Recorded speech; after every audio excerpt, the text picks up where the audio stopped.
আচ্ছা, আজকে আমি তোমাদের সাথে কর্মধারায় সমাস সম্পর্কে আলোচনা করতে চলে এলাম। দেখো, কর্মধারায় সমাসে কিন্তু সব সময় পরপদ প্রাধান্য পায়। পরপদ প্রাধান্য পায়। কর্মধারায় সমাসে দুটো পদ থাকে, একটা পূর্বপদ, একটা পরপদ।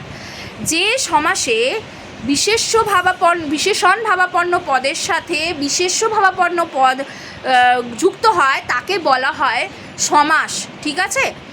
সাধারণ কর্মধারায় সমাস। এবার সাধারণ কর্মধারায় সমাসে পরপদ প্রাধান্য কিভাবে পাচ্ছে দেখো। আমরা যদি বলি পিত যে বস্ত্র, পিত বস্ত্র, বস্ত্র কিন্তু এখানে প্রাধান্য পাচ্ছে। পিত মানে হচ্ছে পিত কালারের যে বস্ত্র, পিত রঙের যে বস্ত্র, সেটা হচ্ছে বস্ত্র প্রাধান্য পাচ্ছে, অর্থাৎ পরপদ প্রাধান্য পাচ্ছে। নীল যে পদ্ম, নীল পদ্ম, তাহলে পদ্ম প্রাধান্য পাচ্ছে, তাই তো? এটাই হলো সাধারণ কর্মধারায় সমাস। এবার দেখো, আমরা যদি বলি নীল যে অম্বর, অম্বর এখানে প্রাধান্য পাচ্ছে, সেটা হলো নীলাম্বর।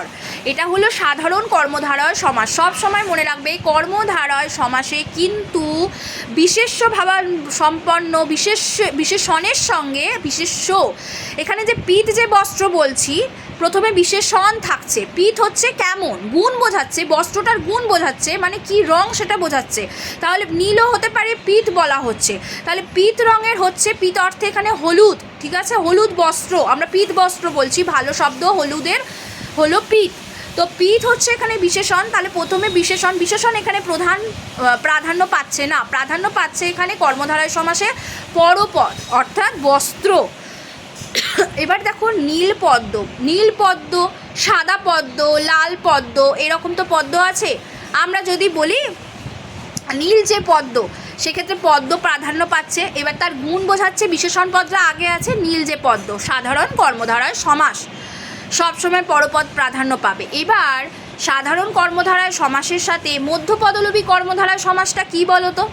মধ্যপদলোপী কর্মধারায় সমাস হচ্ছে মাঝে একটা শব্দ থাকবে, সেই শব্দটা লোপ পাবে, লোপ পেয়ে দুটো শব্দকে যুক্ত করে সংক্ষেপিত হবে, সংক্ষেপ করে বলা হবে।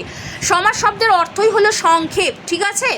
এবার দেখো, যদি আমি বলি জয় সূচক ধ্বনি, জয়ধ্বনি এর ব্যাসবাক্য সহ সমাস, জয়ধ্বনির ব্যাসবাক্য সহ সমাসটা কি হবে? জয় সূচক ধ্বনি। তাহলে যদি আমি সূচকটা বাদ দিই, ওটা মধ্যপদলোপী কর্মধারায় সমাস হবে, জয়ধ্বনি। ঠিক আছে?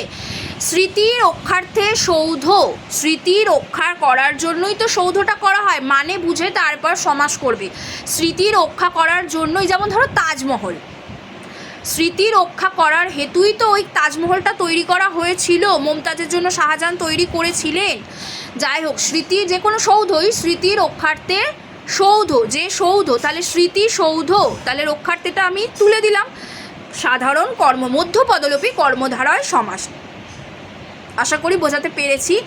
এছাড়াও কিন্তু অন্যান্য সমাস আছে, যেমন ধরো অন্য উদাহরণ আমি একটা দিচ্ছি।